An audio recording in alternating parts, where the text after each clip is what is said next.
Hi, my name is Phil Chappell.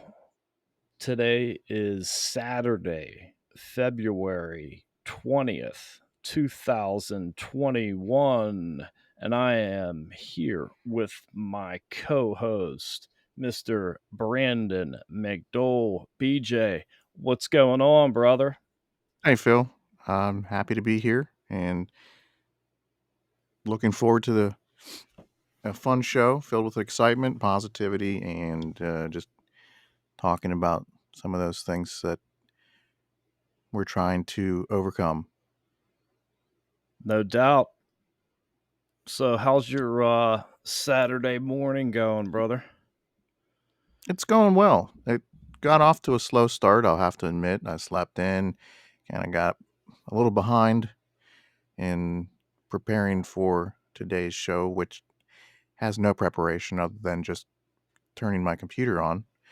So, yeah, those challenges, even the small ones that seem so easy to overcome, can create difficulties. How Yeah, about you? no, I was just gonna say I agree. It's always the smallest little things that can throw not only your entire day, your week off balance, but thankfully, this show, we do little preparation. I mean, we do talk often about how we can improve and build upon, but considering this is a new medium, not entirely new, not like AM radio, but we want to both give it 110% and make sure that we include everyone while also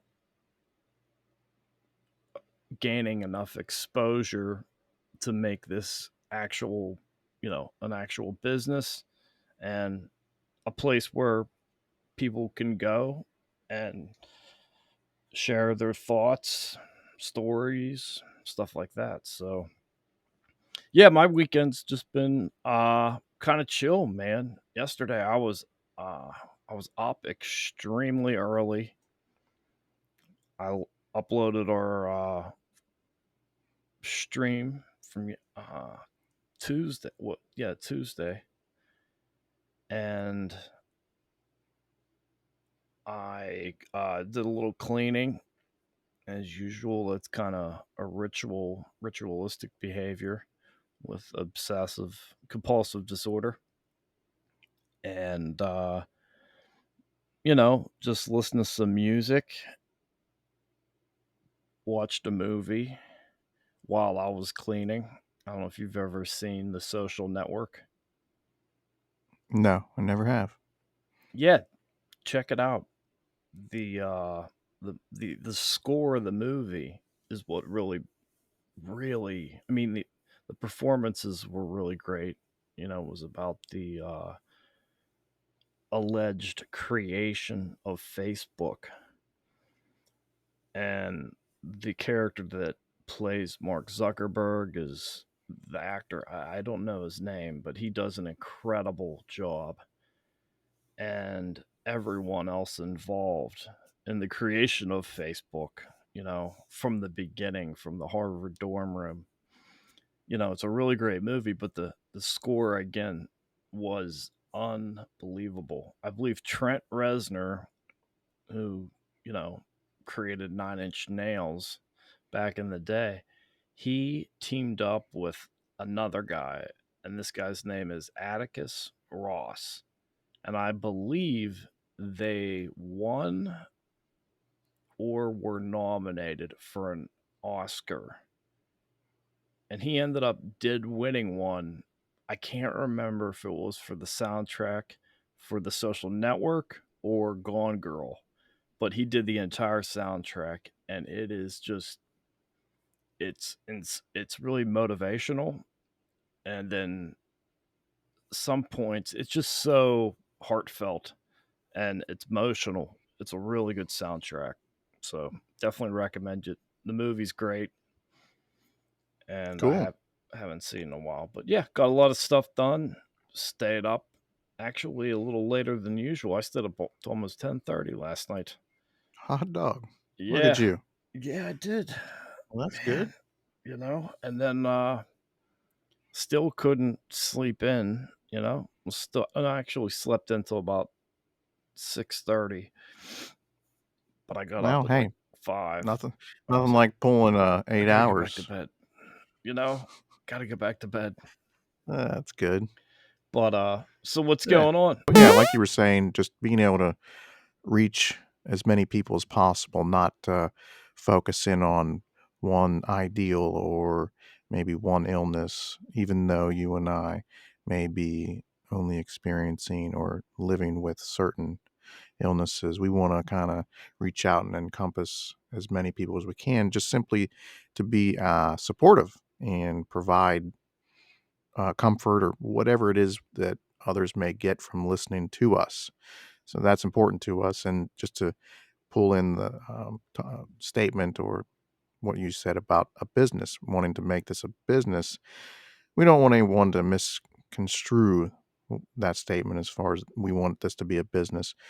We do, yes, but what we mean by that and what Phil, I know you meant, is that a business so that it can support itself in terms of the costs associated with a podcast and all that goes into it.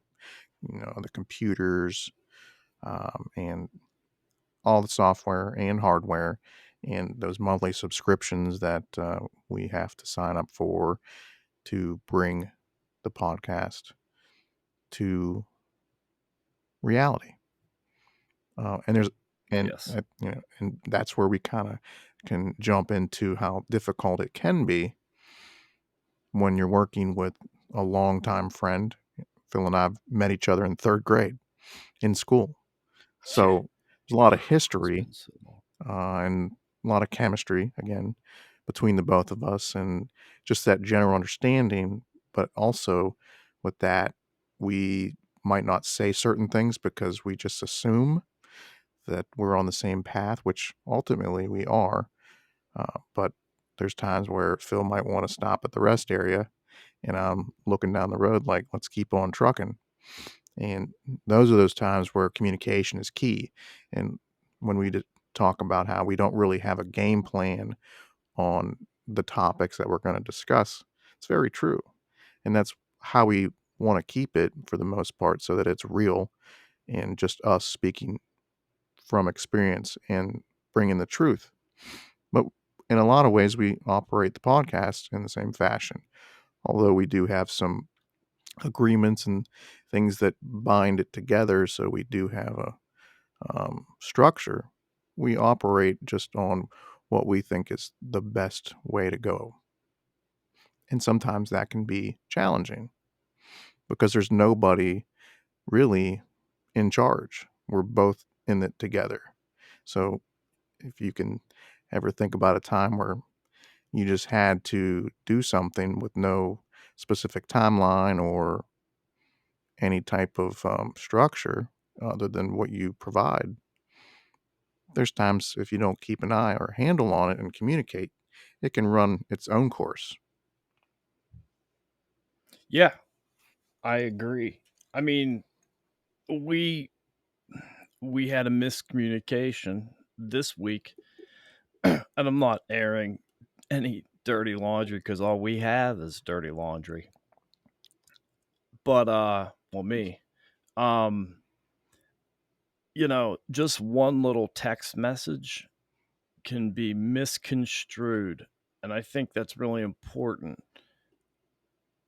That's a really important topic to hit the hit the nail on the head with, Yeah, yeah, because I send you a text message, and God forbid, like, if I no, I'm not saying you do this because you don't, but if you don't include an emoji, or you use an exclamation point or a question mark, or you're busy or brushing your teeth and you hurry up and try to respond real quick, and that other person can they'll take that out of context, because with a text message you don't have any ability to control the tone, and autocorrect, correct me if I'm wrong, is a kick in the you know what, because it'll change the way you generally interact with that one person or pretty much everyone, and it just changes everything, and then someone could get the wrong idea or be like, is he drinking, like Yeah, well, it's what in this example, yeah, that text message you send, it's received by someone else and dependent upon their state of mind in that moment when they read that text is how they can interpret it, and it can be interpreted different ways.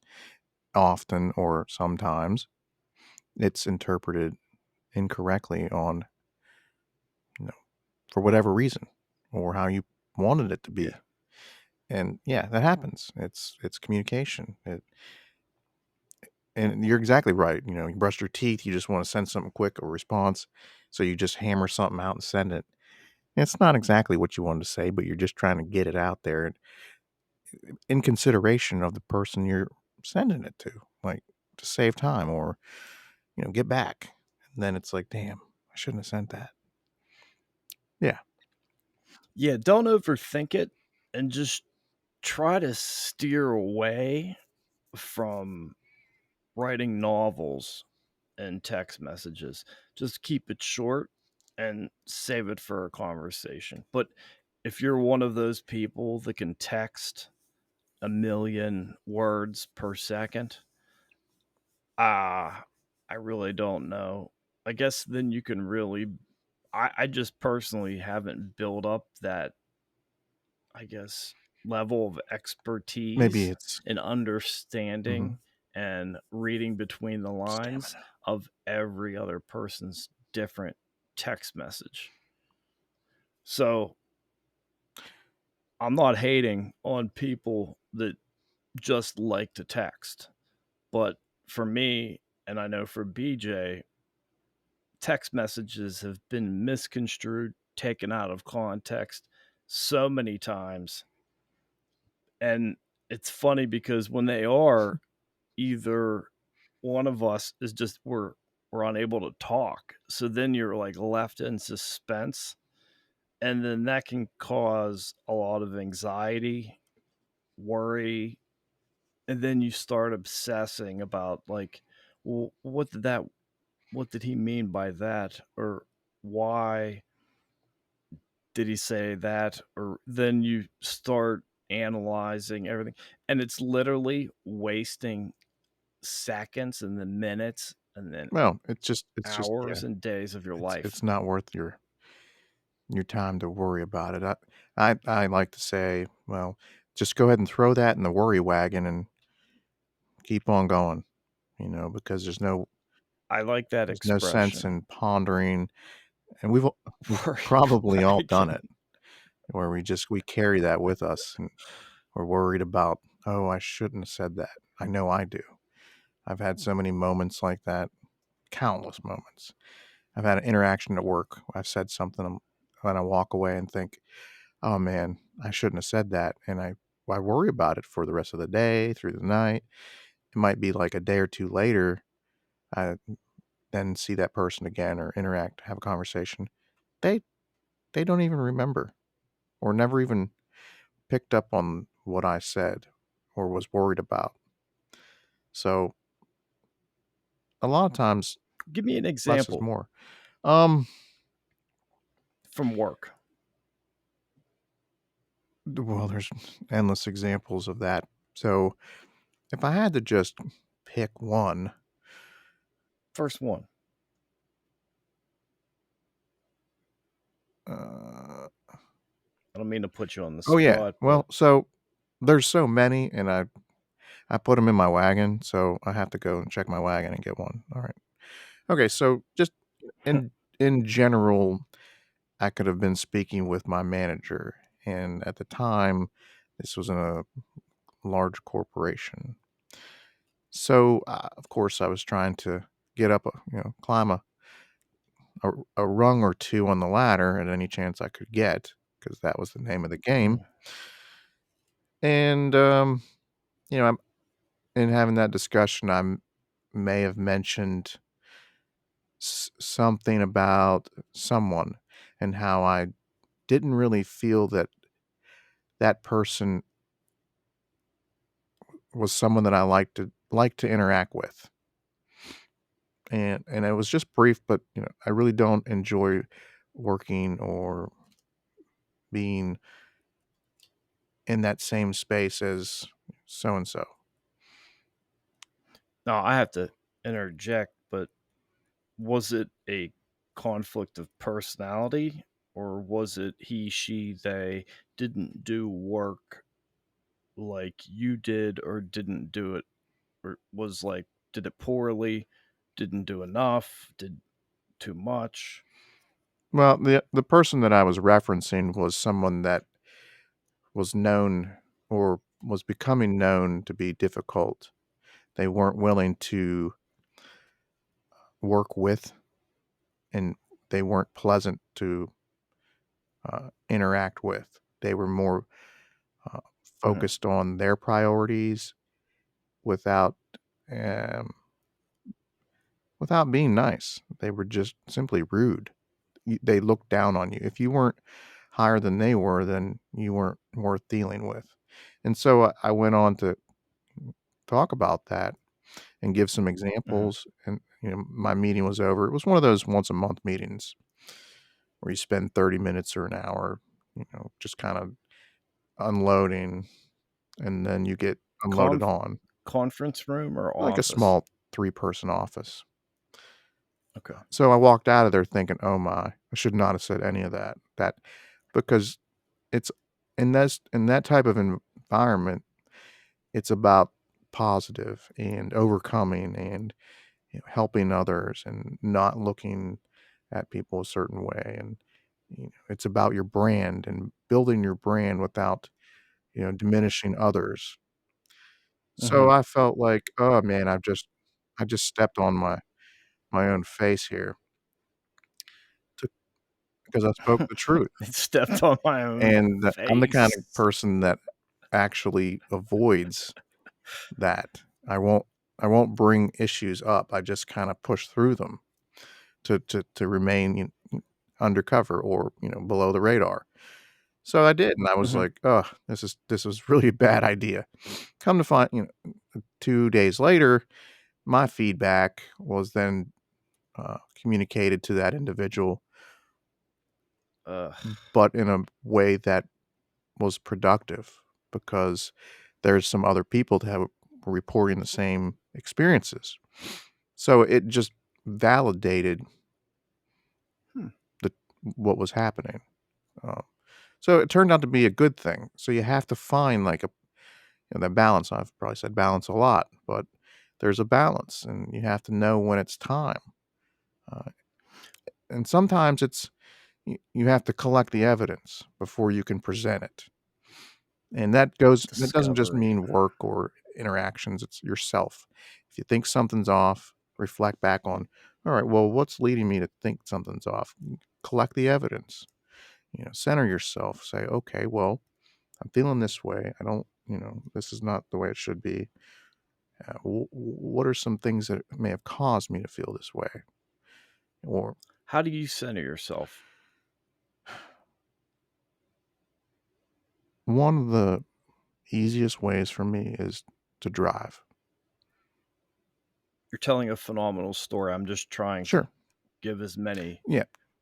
For details me, so people can envision my it. comfort space is driving. And I don't know why that is, but it just is.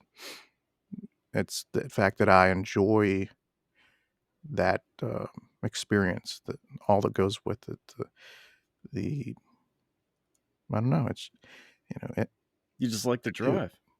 I So that's your comfort space. And please, I know where you're at right now. If you guys out there, we'd like to know, how you center yourself, and what are some examples of your, a comfortable place where you like to be either mentally or physically when, during times of reflection on things that you have done or regret, things that you've said. So, BJ, he likes to drive, and this is how he centers himself after reflecting and Mhm. whatnot. And I'll let him pick up. No, it's Sorry. fine. I appreciate that. Well, I was gonna lead into well, why? So what do you like to drive? What do you get from that? And maybe some of you out there can agree with that or find that a place of comfort too. But I believe I like to drive and find that it calms me and gets me in that just nice place. Is I'm in control, and Hmm. when you drive or driving or whatever, you're you are in control, and you have to manage what's going on. You have to take take you have to make choices. Inventory. Yeah, like you steer, you gotta do, do all things associated with driving, but you're in charge. You got typically you have a radio and you choose to listen to it. There's windows, like scenery is passing by. You're accomplishing something. You're moving forward. You're reaching your destination with every second that passes.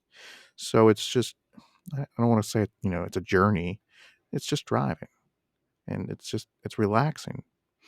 Now, and I also enjoy my vehicle on top of that, Hmm. and, I enjoy different types of driving, but for the most part, I find driving on the highway relaxing, but it can be exciting, challenging. It depends on how you approach it.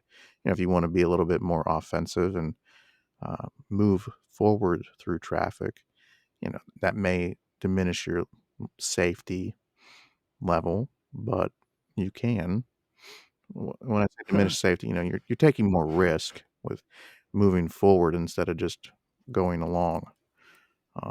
But it depends on So that kind of, does that give you courage? Like whenever you're reflecting on something that you may or may not have done, said, you regret, when you're driving and you take those risks, because entrepreneurs in general are risk takers, and people with mental illness are infamously recognized as huge risk taker risk takers. yeah, So yeah, does that that's a good question. supplement?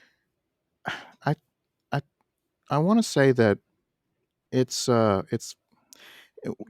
with us and everyone that, uh, has, some sort of health, um, or illness, disability, however you wanna call it, imbalance, often we will feel that we're not good enough, that hopelessness can settle in. And although we feel that way, all of us are good at something. There's something we're all good at. And there may be more than one thing. So for me, driving, I'm confident and I feel that I'm good as a driver. So when I do drive, I always critique myself or want to be the best driver that I can. You know what I mean? Like I'm in the center of the Hmm. lane. When I change lanes, I do it in a way that if I was behind me seeing myself change, like I'm making that lane change evenly and fluidly. I'm not like lingering in between the two or whatever it may be when I pass somebody. On the brim. And when I do so, it's in a in what I would consider like a good in the appropriate way. Yeah. So all those things, it just it allows me to forget my worries because then I'm focused on what I'm doing right in that moment. You have to be present when you're driving a vehicle, say on the highway. You can get on let your mind wander, but you're still there. And if you just try and immerse yourself in that moment, it helps me relieve and forget. those worries, or kind of approach them, think about them, and then be done with them and keep moving forward. Oh, cool. So whenever you get in, you got some worry, but when you get out, you leave it on the highway. That's right. You deal with it on the way. Nice. Yeah. Nice. That's an interesting no, it's a really interesting way to look at it because the majority of people really dislike, unless they're a car enthusiast, truck enthusiast like yourself, they dislike driving in general. Like if they have to do it every day, like if you have to commute and you live in DC or New Sure. York and you have to drive here and then get on you know, the subway here and then you got to take a cab from here to here. You just, ugh. A friend we graduated with, he was telling me a story, and this relates to how. I mean, I know that his. He was telling me it was a friend of ours that we went to high school with. It was his brother-in-law. Now, I don't think his brother-in-law. He is an attorney. He doesn't suffer from any mental health disorder or issues, but his commute in the morning, I believe, was 2.5 hours.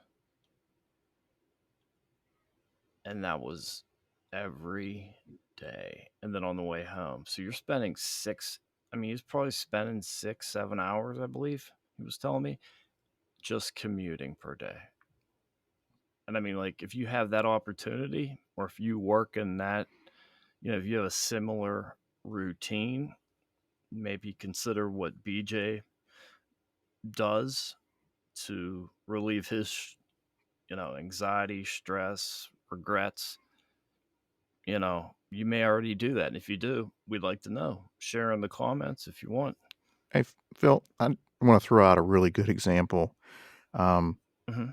so, not to weigh heavily on myself in this example, like last night, I drove to Richmond, which 90-mile drive one way, see my daughter, have dinner with her. I get there at 5:30.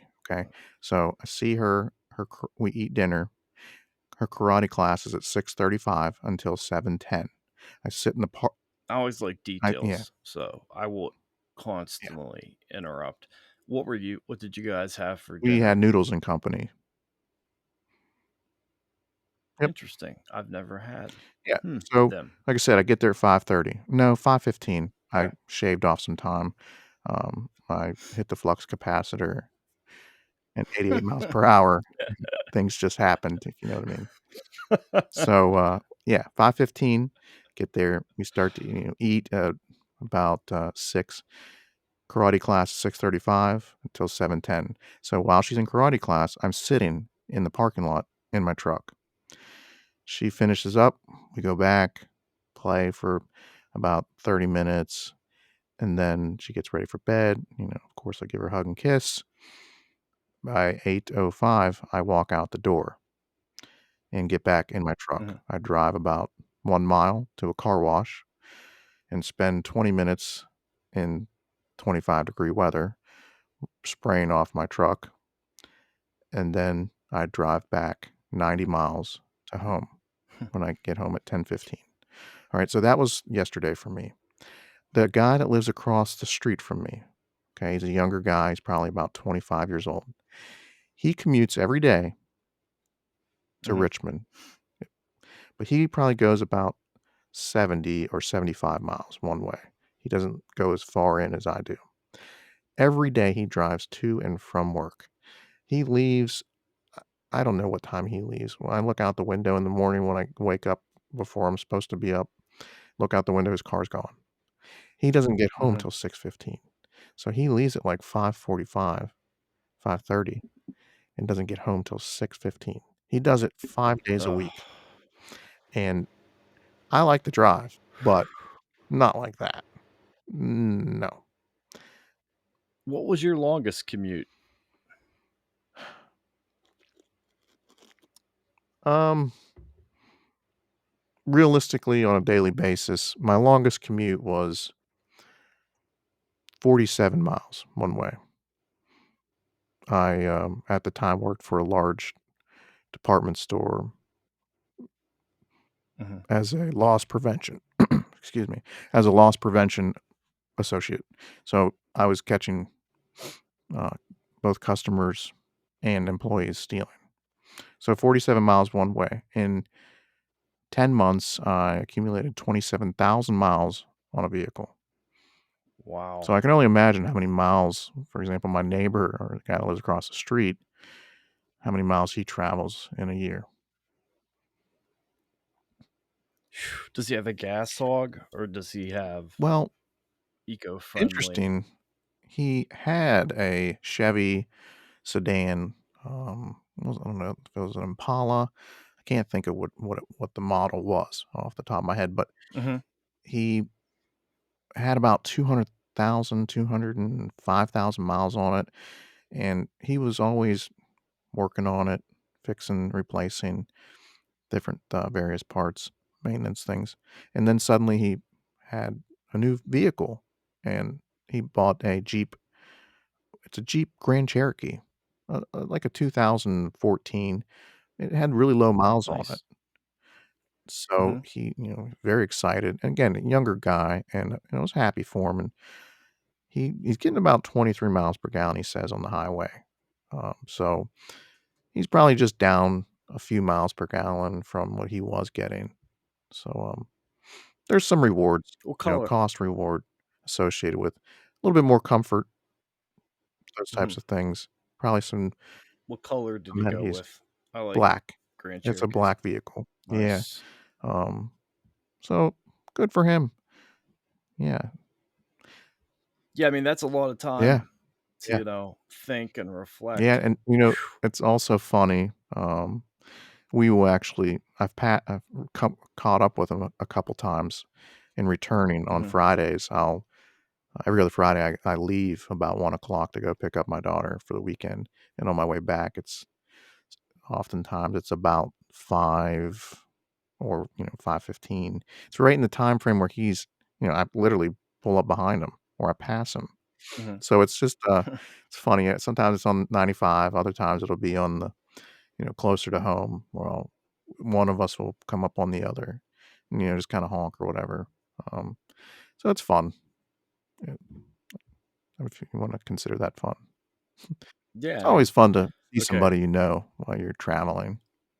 So Phil, what are some of the ways that you overcome these thoughts and concerns and all those things that we collect and worry about? Like, what do you do? Where do you find that place of calm? And how do you come back to a balance from all those thoughts? That's a good I shouldn't have put you on the spot. Um, no, I like to clean. Cool.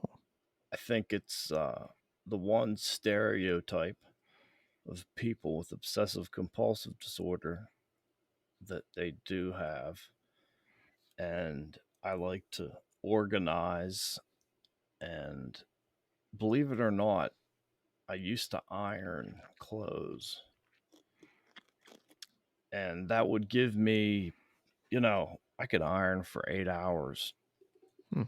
and I would iron every piece of clothing that I had, and each one had to be put on a particular hanger, and each hanger had to be separated by roughly 2 Wow. inches, and all the colors of each hanger were, you know, one color for dress shirts, and then basically I had all black hangers, and then I found this new hanger you could buy. I'll have to dig that up, but you could hang pants, dress suit, dress coat, suit, pajamas, or sweatpants on this hanger, and they're all made in America. and they're incredible looking hangers. It's not like an infomercial hanger, but anyway, yeah, ironing. I used to do that back in the day. I haven't ironed for a while, just considering this pandemic. Everybody's stuck in, and I really didn't go out and socialize with the younger crowd. So, you know, um, yeah, I like to clean. I'm very meticulous. So, everything that I do in terms of cleaning, it's like a way to just alleviate whether it be stress or that, worry wagon, Right.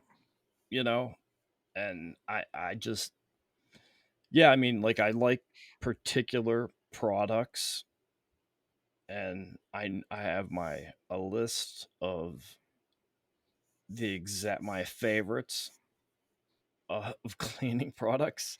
Sprayway. Have you ever tried that Mm, on your windows in your truck? I I wouldn't know if that what the name of the product was, but I just wanna, if I may, not to interrupt you, Hmm.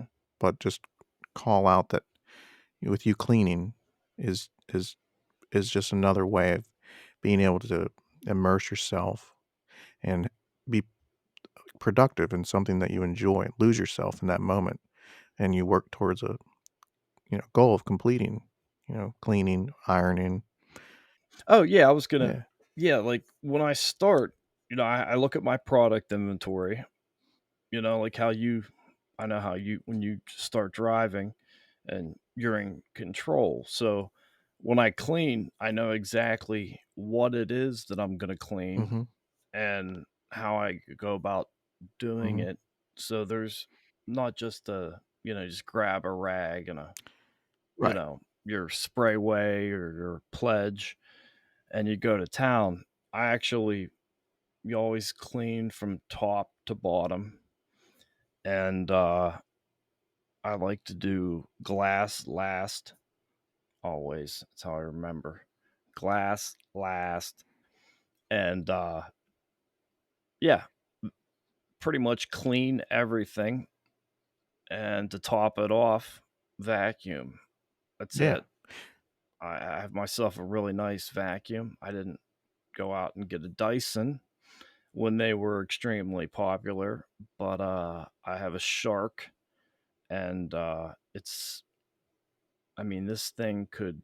I if I turned it on, I may be able to suck off your sweatshirt or whatever you're wearing right now. It's unbelievable. And Dyson had this really cool off off subject, but really cool marketing strategy. And they said it never loses suction because it's filterless. Well, Shark has that too. And they have, I forget exactly what model I got, but yeah, I've used Sharks for the last 3 or 4 years, and they last. They have a long shelf life, Yeah. for daily use. Cool. So, yeah, that's how I relief. Like if I make a mistake or if I something stresses me out or just like I mentioned in our first episode and I believe probably touched on briefly during our second, putting this podcast together, I know exactly what it is that needs to be done, but using a different operating system when down is up and up is down on Windows, and then you move to Apple, I mean, literally every minute thing. And I've trained my brain over the last however long, you know, 2 decades to learn Windows shortcuts and the keys to use, even like the copy paste that's Yeah. different.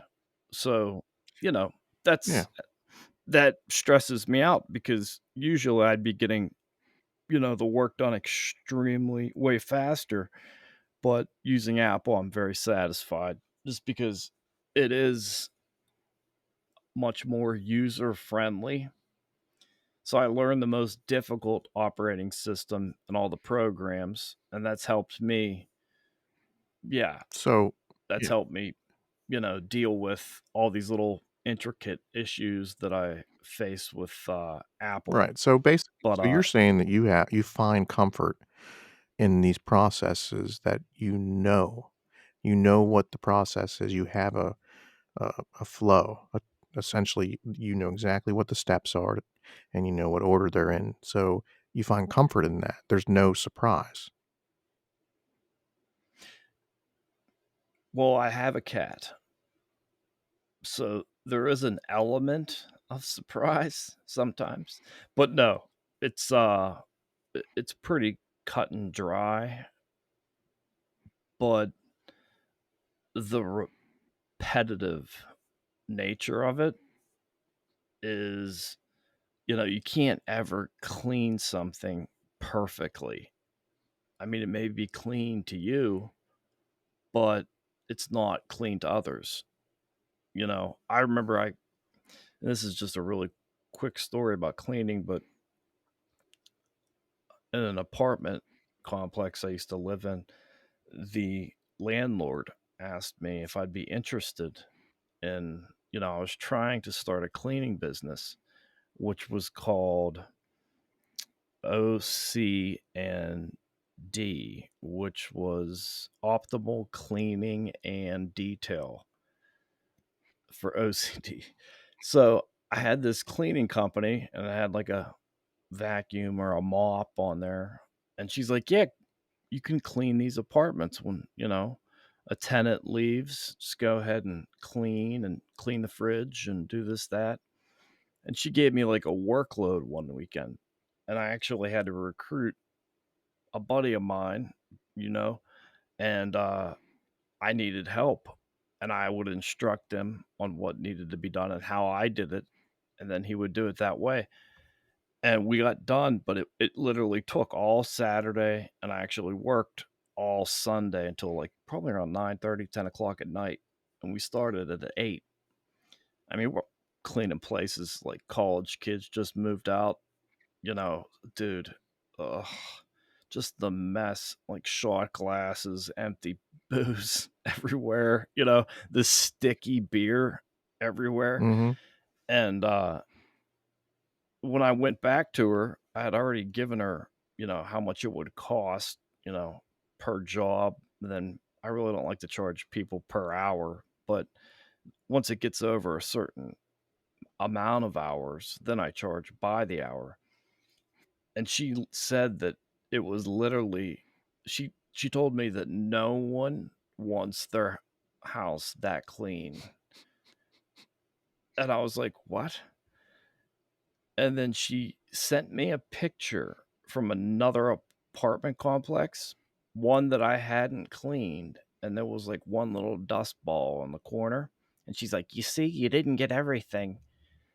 And I said, "That's impossible because again, being very meticulous, I took pictures of everything I cleaned. And I told her, deduct it from my rent. And then she said, no, I'm not going to pay you. And I was like, okay. Then I went home, contacted an attorney, and he said, get as much money from her as you possibly can and then sue her for breach of contract. And I said, nah, you got to let things go. So I just took what she wanted to pay me, and months later, maybe even a year, I said, "You still owe me money." And that's my cleaning story. I've never heard that before. If you move into especially an apartment that someone else has resided in, when you move in, you want things to be new, right? Yeah, that's the goal. I mean, You know, ideal. you want to move in, be like, hey, yeah, it's really nice. I mean, they have to change the shower heads and the toilet seats, some other stuff, but on the whole, that's pretty much how I get rid of those feelings of, I'm not doing enough or getting enough done. And I know as a Christian, I always feel like that. I feel like I'm not doing enough. And that goes with everything in life. Yeah. I think that's just where the obsessiveness comes Oh, in. just So, yeah, thank you, yeah. To Adderall. relate to that, I enjoy cleaning also, but for me, it's cleaning. Of course, it sounds repetitive. I enjoy No, cleaning or washing my truck. So when I do it by hand, it's a big truck, and there's a lot of surface area. 3 or 4 hours to really wash it by hand in the driveway, um, and I enjoy it, and, as much as I'm in a hurry to try and get it done as quickly as possible, I have a process, just like you mentioned from top down.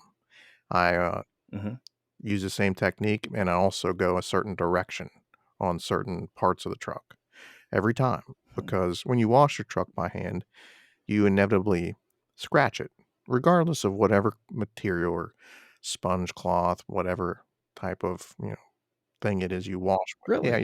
you're always scratching it. It's just a part of life. I mean, it's I no didn't know different that. than you shed so many, like, pieces or skin off your body Skin. on a daily basis, so, yeah, I go a certain direction, that way it's always uniform. Like, it may not be something you can see, but it's happening, but top down, all that stuff, and I I'm very thorough, and I save, like, the wheels for last, and I get a Mhm, different rag and go about that, like, one finger, cleaning the wheel, and then I go inside the wheel. I don't go all the way in, like, as far as the entire rim, but I go on the inside because it's a finished surface of the wheel. mhm. And each wheel takes about 5 minutes. So you're looking at 20 minutes just for the wheels. And, yeah, and drying it takes a long time. I use this little tiny ass, like, microfiber cloth. I was gonna just ask you, I wanna know the tools you use, Well, and that's just it, as aside from the hose. yeah, well, you gotta work the hose, that's for sure, especially on a hot, sunny day, you gotta keep that hose, spraying. We had a good We did, conversation it went prior to the launch of this yeah, podcast, we just during our attempt to launch the podcast, mhm. and it was about the So, yeah, hose. as much as I enjoy it and I get into it, I don't have this large array or selection of products, and some people do. I mean, they've got something Mhm, for everything, but for me, I buy, like, a jug of car wash, truck wash, what do you wanna call it, mhm, and I have a bucket, but in the bucket is this, grate. So it's about 3 inches high, and it's like a grate. It has, many holes in it. It fits just in the bucket, like, it slides down in the circular 5-gallon bucket. That is to keep, like, the dirt and grime from, like, floating or the sponge from sinking to the bottom. So the sponge or whatever I use I'll get there in a second. dude, that's Yeah, it keeps genius. it from falling into the bottom because it's a lot of, like, fine particles of dirt. Yeah, So that helps separate that. So I use, that bucket process, soap, and then as far as a sponge, it's like a microfiber, mitt. You can put your hand in it, I never do, but then the material is like microfiber, but it's like inch long, and that's what I wash the truck with, the surface, and so I go about doing that, and when I'm done, I then use just a like a rag, a towel, a small towel for the wheels and tires. And I go through that process, and sometimes I'll actually clean the wheel well inside, underneath, so that's nice and clean, black looking, and, yeah, once I'm done, of course, I have to do the exhaust tips and everything like that, and I gotta get in the bed and wash the back window, and then the roof, of course, I have to get on the roof, which requires me to open up the front doors, and I have to lay a dry towel down on the what's called a kick plate where you're right inside the door, that plastic piece. I lay a towel down on that, I stand on that, and then I wash the roof. I'm not a very tall guy, so you're talking about a full size crew cab truck here.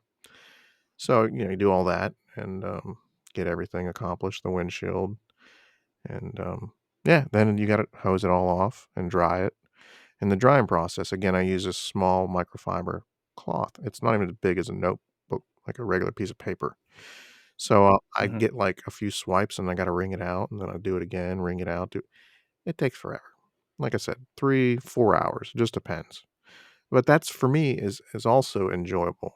It's a time for me to enjoy my process, lose myself in it, maybe even think through some things and complete something. So when I'm done, I have a finished product. I feel I've accomplished something, I've achieved something, and to me, it's Hmm. enjoyable. But what's funny is I have a neighbor. He's retired. He's uh, single gentleman. He's in his early Hmm. 70s. He sits on the porch, smokes cigars, or whatever he does throughout this time. And, like, it gets to the point where it's about 2 or 3 hours in. He yells, "Get off my Yeah, he's lawn!" like, "Hey, you're gonna wash the paint off that truck," "Man, you're gonna make a whole day Yeah. out of this." And keep in mind throughout this process, I can get interrupted, whether it's my wife or my daughter or something else comes up and I have to go back in the house or do something else. So, I've had times where this washing the truck thing turns into 6 or 7 hours. And, of course, my neighbor. "Geez, man, you've been doing that all day." It's like, "You know what, buddy?" And that leads to a half hour, 45-minute conversation. Oh, yeah, it does. He's like, "You sure you don't want to sit down, take a break, have a beer?" Yeah, but he's been kind enough to, lend me his hose, so I've actually used his hose before. Yeah, Nice. he's got a real nice hose. Mine, I don't wanna get s You've always had an issue with this yeah, hose. it's a leaky hose is what it is. It's one of those stretchy ones you've seen as seen on TV, which Uh, there's been multiple like, versions connected together, so it leaks. It's is it called something like the snake? maybe, yeah, something like that. But it leaks in multiple places, including right at where you put the nozzle on. So when you're holding it, if you don't pay attention, it drips right onto your foot. So when you're done, your shoes soaked, your Uh, socks wet, and you got that moist feeling foot. oh, Yeah, it's great. that's the second word women hate most from a survey I read. Mm. The word moist. I don't Number one I is obviously a curse I word. don't understand that They just hate the word yeah, I don't moist. but I don't I've seen people react as if you've pulled, something scary out of a hat or whatever. I've seen it. Like a dead rabbit. Yeah, I've seen people just freak out, like you just turned on a siren. I don't understand why. That doesn't mean it's not valid for them to react that way. I mean, after hearing the word moist, Yeah. "Oh, don't say that." They grab their ears or they cringe, and it's like, "Oh, I can't stand that word." Okay. huh. I mean, I guess we have a.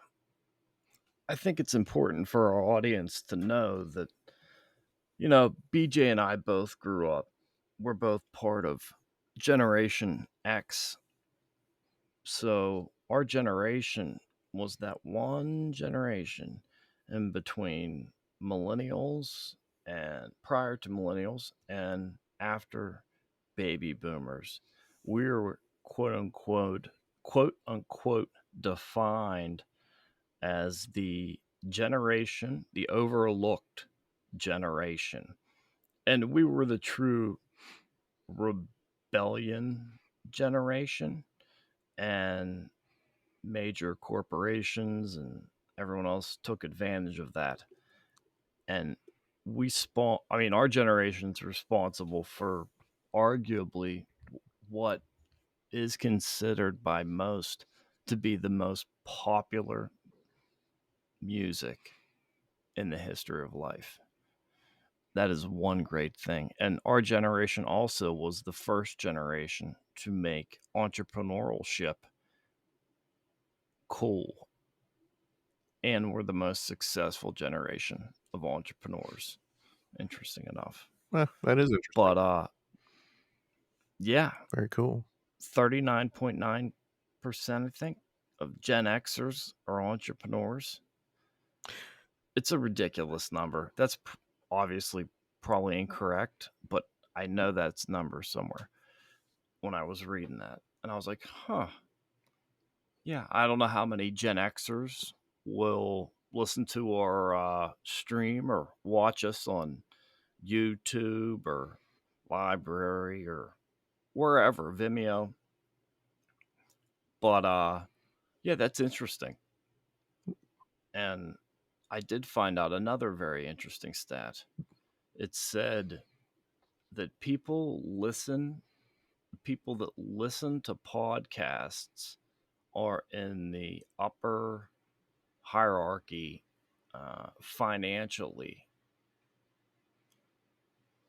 Yeah, it was interesting. I was like, is it just any podcast or yeah, and it was generalized podcasts in general. If you listen to them, then you're in a I don't know.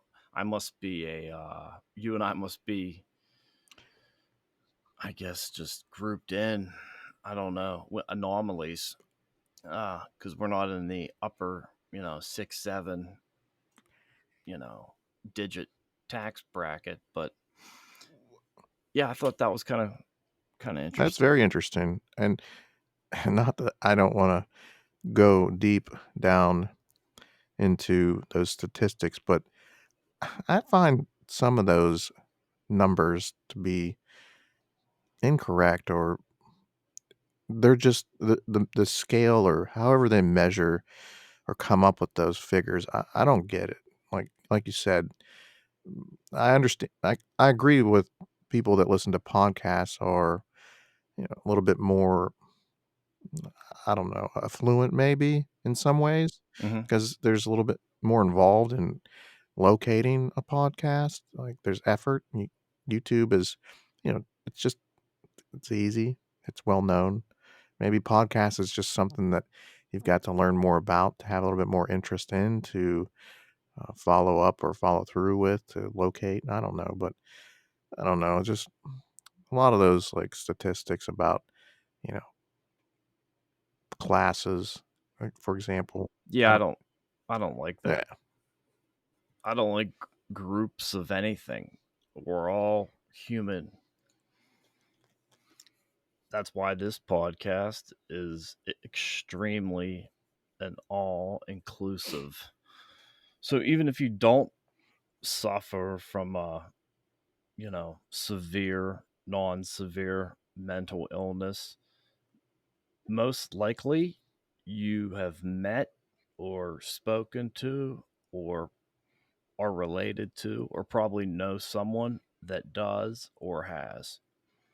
Especially, everyone's true feelings and who they are, that's really coming out right now. And I hate to throw a random statistic, but apparently divorces are on the rise because husbands and wives are trapped in their houses together. And yeah. I heard a little bit about that. yeah. Um, in fact, I heard that typically people don't. I can't file. Typically, people don't file for divorce until after the holidays. But with people being inside, working from home, whatever their situations are, us going through this pandemic has created a whole Hmm. different uh, way of how this is happening. They saw a humongous increase in the divorce rate and filings prior to the holidays and through the holidays. And it's continuously going up. And one of the factors, of course, is being home stuck with people that you don't usually interact with all day. These couples, they're spending the entire day in the same house, and they're finding out, or they're coming to that realization that this isn't what they want. They've had enough. Plus, obvious social media. People are spending more time on social media. they're reaching out, they're exploring, they're making new connections, they're seeking new connections. This is adding to it as well. So there's a lot of Hmm. variables at play that are increasing the divorce rate. It's scary, it really is. Yeah, that's unfortunate. Domestic violence is increased, and I think just I know Pennsylvania, our governor just I think he lowered it. Like we're phasing down the COVID-19 Oh, restrictions. well, that's good. I just had this thought in talking about the divorce rates going up, and with all of us having to change how we interact with others with social distancing and these restrictions, it's thrown off our routine, our process. We used to, some of us or a lot of us used to go to work. Now we don't. We don't have those interactions, those conversations, those routine behaviors are no longer Hmm. there because of this. And it makes me think that we're going to see an increase in Hmm. diagnosis of mental health uh, imbalances or disorders.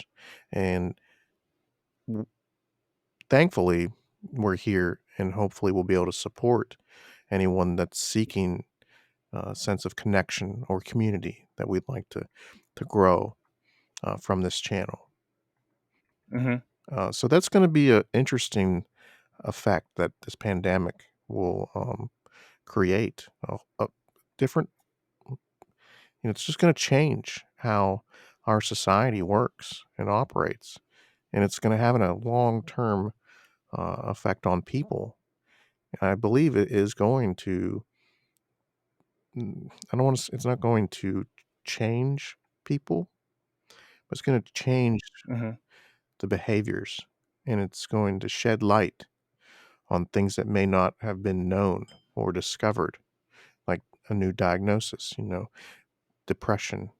There's a lot of activities that don't happen now. There's no certain things. It's just they don't happen.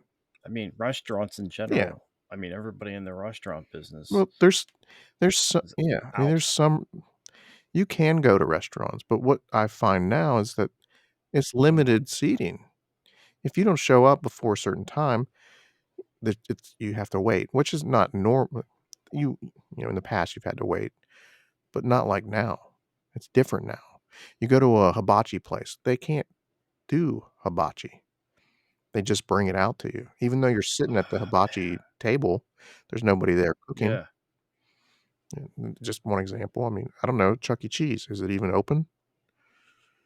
Yeah, I Yeah, don't think so. it's just I mean, I think well, if Pennsylvania is lowering the bar, I guess, or like phasing us out, right. I think a lot of states are going to be Well, yeah, as spring following comes, suit.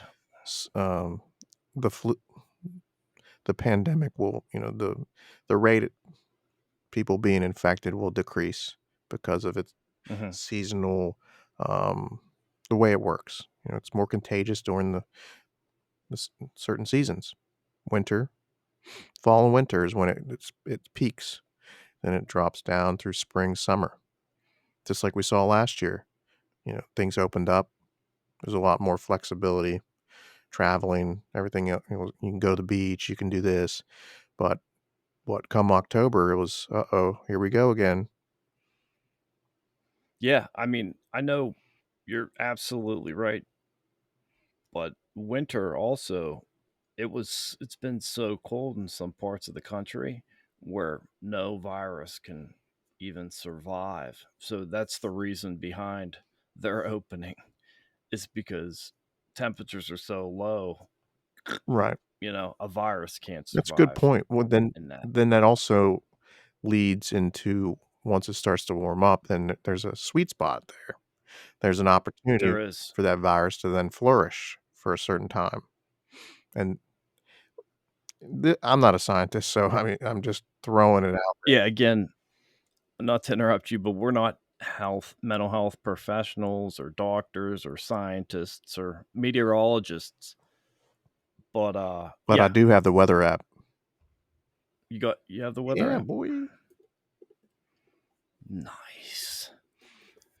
Well, I think we had a really good discussion today about first, communication and how sometimes it could be misconstrued, or you just don't say the right thing and you reflect on it. And then we gave you we shared a few of the things that BJ and I both like to do. One of which we both have in common is cleaning. And if you can find any, I mean, that's a physical activity. You exert a lot of energy washing your truck, Yeah. and I exert a lot of energy. It's just not sitting like cleaning like little dolls or something. I don't know. You're up and down, I mean, I've washed my ceiling in my closet, not my real ceiling. Um, yeah, Uh, but yeah, it's been really productive stream. We'll probably break this up. May have a couple other things to add, but again, we really appreciate uh, you guys listening, anybody viewing, and you can go to illvp.com website, which will be up in the next 2 weeks. And I am focusing all my energy on the website and creating a portal, shirts, hats, pretty much anything you can think of that correlates with mental illness. And all our products, for the most part, are print on demand in the United States of America. And yeah, we're going to have a store, and I'm also going to be working on a decentralized website. So you have to download a free VPN, and you can go on there. And that's an extremely exclusive but inclusive website. So we'll be able to really let it go on there and speak even more truth, hopefully remaining clean. And yeah, thank you for listening. I really appreciate it. And BJ, I really appreciate you taking the time today while I continue to listen to this echo uh, Well, in my microphone. If anybody can help me out with that, I would greatly appreciate it. I don't know why I'm getting this feedback, but uh, yeah, send us a note. BJ and I would both like to give a shout out to one of our listeners slash viewers, Chew D3. Thanks for your positivity, your comments, and all your recommendations and suggestions. So thanks a lot, and we're going to try our best, through the beginning of this, to answer every individual suggestion, recommendation. We just ask that you keep it positive and upbeat. And if there's something we're doing incorrectly, please don't scold us. Just tell us where to go to find the correct information, or tell us the correct information on how to do something. So, BJ, thank you again. Really appreciate it. yeah, Phil, had a good time. I always like to share experiences and hope that they're received in a way that can help somebody, maybe kind of just give them thoughts or ideas on how to go about improving something that they may have been working on or have been struggling with. That's really all we're here for, is to just provide. some sense of connection in sharing what we've experienced and learned through the years. Yeah, value, and Yeah. that's pretty much Yeah. it. We want to provide value and be consistent and do so humbly. And yeah, that's it. So thank you again for listening or viewing this. This is our show number 3, Saturday, February 20th, 2021. This is the Ill Video Podcast. My name is Phil Chappell, and as always, my co-host and cohort BJ McDole. Thank you so much. BJ, any closing words, brother? Leave them with I you. just want to say thank you to everyone out there listening today or whenever you are listening to this. Um, we appreciate that and look forward to bringing more. And until next time, take care. Peace out. God bless. Have a good one. Take care.